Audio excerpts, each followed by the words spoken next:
Pode ser, meus irmãos, boa noite, tudo bem?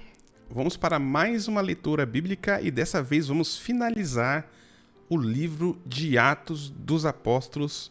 Mas antes, se você é novo por aqui, eu sou o pastor Henrique Oliveira. Nesse canal nós temos devocional de segunda a sexta, às 8h30 da manhã e leitura bíblica às 22 horas, tá bom? Não se esqueça de se inscrever, comente aqui embaixo, eu estou lendo a Bíblia com você e compartilhe o vídeo se você puder, tá bom? E confere, se você não for inscrito, se inscreva no canal.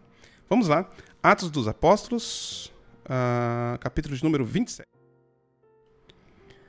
Quando ficou decidido que navegaríamos rumo à Itália, Paulo e outros presos foram entregues a um centurião chamado Júlio, que pertencia ao regimento imperial.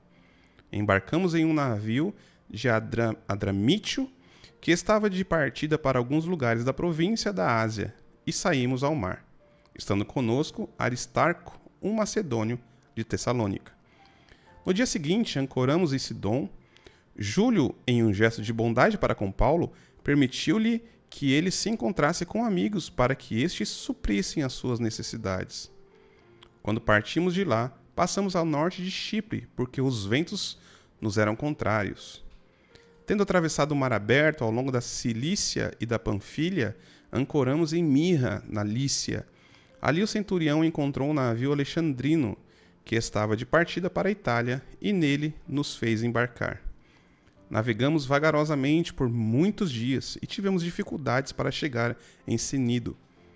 Não sendo possível prosseguir em nossa rota, por causa dos ventos contrários, navegamos ao sul de Creta, de fronte de Salmona. Costeamos a ilha com dificuldades e chegamos a um lugar chamado Bons Portos, perto da cidade de Laceia. Tínhamos perdido muito tempo e agora a navegação se tornara perigosa, pois já havia passado o dia da expiação. Por isso, Paulo os advertiu: Senhores, vejo que nossa viagem será desastrosa e acarretará grande prejuízo para o navio, para a carga e também para a nossa vida. Todavia, o centurião, em vez de ouvir o que Paulo falava, seguiu o conselho do piloto e do dono do navio. Visto que o porto não era próprio para passar o inverno, a maioria decidiu que deveríamos continuar navegando, com a esperança de alcançar Fenícia e ali passar o inverno. Este era um porto de Creta, que dava para o sudoeste e para o noroeste. Quando começou a soprar suavemente o vento sul, pensaram que havia obtido o que desejavam. Por isso, levantaram âncora e foram navegando ao longo da costa de Creta. Pouco tempo depois, desencadeou-se da ilha um vento muito forte, chamado Nordeste. O navio foi arrastado pela tempestade sem poder resistir ao vento. Assim, cessamos as manobras e ficamos à deriva. Passando ao sul de uma pequena ilha chamada Cauda, foi com dificuldade que conseguimos recolher o barco salva-vidas. Levantando-o, lançaram mão de todos os meios para reforçar o navio com cordas, temendo que ele encalhasse nos bancos de areia de Sirte. Baixaram as velas e deixaram o navio à deriva. No dia seguinte, sendo violentamente castigados pela tempestade, começaram a lançar fora a carga. No terceiro dia, lançaram fora com as próprias mãos a armação do navio. Como passaram muitos dias sem que o sol e as estrelas aparecessem, e a tempestade continuava a abater-se sobre nós, finalmente perdemos toda a esperança de nos salvarmos. Visto que os homens tinham passado muito tempo sem comer, Paulo levantou-se diante deles e disse: Os senhores deviam ter aceitado meu conselho de não partir de Creta, pois assim teriam evitado este dano e prejuízo. Agora, porém, recomendo que tenham coragem, pois nenhum de vocês perderá a vida, somente o navio será destruído. Ontem à noite, apareceu-me um anjo do Deus a quem pertenço e a quem adoro, dizendo-me: Paulo, não tenha medo. É preciso que você compareça diante de César. Deus, por sua graça, deu-lhe a vida de todos os que navegam com você. Assim, tenham ânimo, senhores. Creio em Deus que acontecerá conforme me foi dito. No entanto, devemos ser arrastados para alguma ilha. Na 14ª noite, ainda estávamos sendo levados de um lado para o outro do mar Adriático, quando por volta da meia-noite os marinheiros imaginaram que estavam próximos de terra firme. Lançando a sonda, verificaram que a profundidade era de 20 braças, cerca de 37 metros. Pouco tempo depois, lançaram novamente a sonda e encontraram 15 braças, 27 metros. Temendo que fôssemos jogados contra as pedras, lançaram 4 âncoras da popa e faziam preces para que amanhecesse o dia. Tentando escapar do navio, os marinheiros baixaram o barco salva-vidas ao mar, a pretexto de lançar âncoras da proa.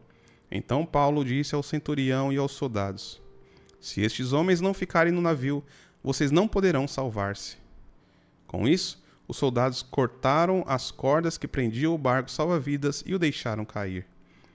Pouco antes do amanhecer, Paulo insistia em que todos se alimentassem, dizendo: Hoje faz 14 dias que vocês estão em vigília constante, sem comer nada. Agora, peço-lhes que comam alguma coisa, pois só assim poderão sobreviver. Nenhum de vocês perderá sequer um fio de cabelo. Tendo dito isso, tomou um pão e deu graças a Deus diante de todos. Então o partiu e começou a comer. Todos se reanimaram e também comeram algo. Estavam a bordo 276 pessoas. Uma vez satisfeitos, aliviaram o peso do navio, atirando todo o trigo ao mar. Quando amanheceu, não reconheceram a terra, mas viram uma enseada com uma praia, para onde decidiram conduzir o navio, se fosse possível. Cortando as âncoras, deixaram-nas no mar, desatando ao mesmo tempo as cordas que prendiam os lemes. Então, alcançando a vela da proa ao vento, dirigiram-se para a praia. O navio, porém, encalhou em um banco de areia, onde tocou o fundo. A proa encravou-se e ficou imóvel, e a popa foi quebrada pela violência das ondas. Os soldados planejavam matar os presos para impedir que algum deles fugisse, jogando-se ao mar. O centurião, porém, queria salvar a vida de Paulo e os impediu de executar o plano. Então, ordenou aos que sabiam nadar que se lançassem primeiro ao mar em direção à terra. Os outros teriam que se salvar em tábuas ou pedaços do navio.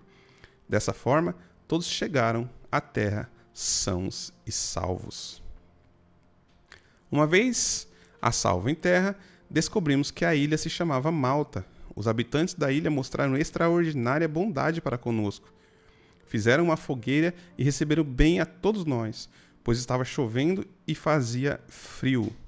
Paulo ajuntou um monte de gravetos e, enquanto os colocava no fogo, uma víbora, fugindo do calor, prendeu-se na mão dele. Quando os habitantes da ilha viram a cobra agarrada na mão de Paulo, disseram uns aos outros: Certamente este homem é assassino, pois, tendo sido salvo do mar, a justiça não lhe permite viver. Paulo, porém, sacudindo a cobra no fogo, não sofreu nenhum mal. As pessoas esperavam que ele começasse a inchar ou que caísse morto de repente, mas, tendo esperado muito tempo e vendo que nada de estranho lhe sucedia, mudaram de ideia e passaram a dizer que ele era um deus.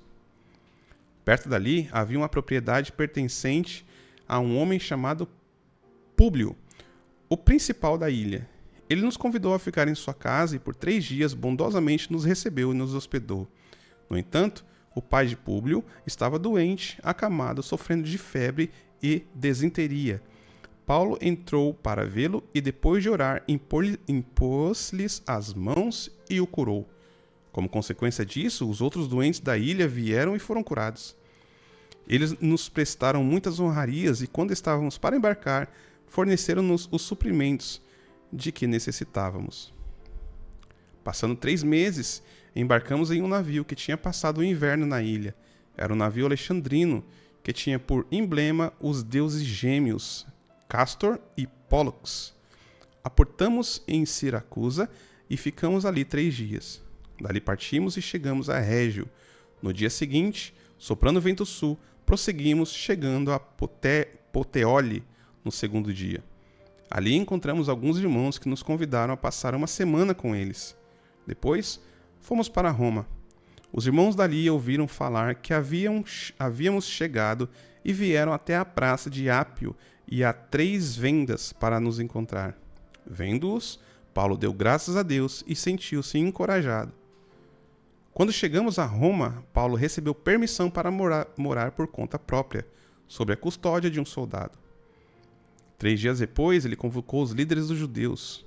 Quando estes se reuniram, Paulo lhes disse: Meus irmãos, embora eu não tenha feito nada contra o nosso povo, nem contra os costumes dos nossos antepassados, fui preso em Jerusalém e entregue aos romanos. Eles me interrogaram e queriam soltar-me, porque eu não era culpado de crime algum que merecesse pena de morte. Todavia, diante da objeção dos judeus, fui obrigado a apelar para César, não porém por ter alguma acusação contra o meu próprio povo. Por essa razão, pedi para vê-los e conversar com vocês. Por causa da esperança de Israel é que estou preso com essas algemas. Eles responderam: Não recebemos nenhuma carta da Judéia a seu respeito, e nenhum dos irmãos que vieram de lá relatou ou disse algo mal contra você. Todavia queremos ouvir da sua parte o que você pensa, pois sabemos que em toda parte há gente falando contra esta seita. Assim, combinaram encontrar-se com Paulo em determinado dia, indo em grupo, ainda mais numeroso, ao lugar onde ele estava. Desde a manhã até a tarde, ele lhes deu explicações e testemunhou do reino de Deus, procurando convencê-los a respeito de Jesus, com base na lei de Moisés e nos profetas. Alguns foram convencidos pelo que ele dizia, mas outros não creram. Discordaram entre si mesmos e começaram a ir embora, depois de Paulo ter feito esta declaração final. Bem que o Espírito Santo falou aos seus antepassados por meio do profeta Isaías: Vá a este povo e diga: Certamente vocês ouvirão, mas jamais entenderão. Certamente vocês verão, mas jamais perceberão. Pois o coração deste povo se tornou insensível, de má vontade, ouviram com os ouvidos e fecharam os olhos. Se assim não fosse, poderiam ver com os olhos, ouvir com os ouvidos, entender com o coração, converter-se e eu os curaria. Portanto, quero que saibam que esta salvação de Deus é enviada aos gentios e eles ouvirão. Por 2 anos inteiros, Paulo permaneceu na casa que havia alugado e recebia todos os que iam vê-lo. Pregava o reino de Deus e ensinava a respeito do Senhor Jesus abertamente, sem impedimento algum. Glória a Deus por isso. E aqui a gente finaliza o livro de Atos. E no próximo vídeo nós vamos iniciar a carta que mudou a história do mundo. A carta de Romanos. Tá bom? Não perca a próxima leitura. Carta de Paulo aos Romanos. É a minha carta favorita. Eu amo a Bíblia. Romanos, vocês vão ver. Romanos é maravilhoso. Romanos liberta. Romanos, a carta de Paulo aos Romanos traz muitos ensinamentos e vai mudar muito o conceito que você tem, que você aprendeu, tá bom? Então, aguarde. A carta de Paulo aos Romanos vai te libertar, tá bom? Deus abençoe, te dê uma boa noite de sono, que você tenha o sono dos justos. Fique na paz do Senhor e até o próximo vídeo, tá bom? Deus abençoe.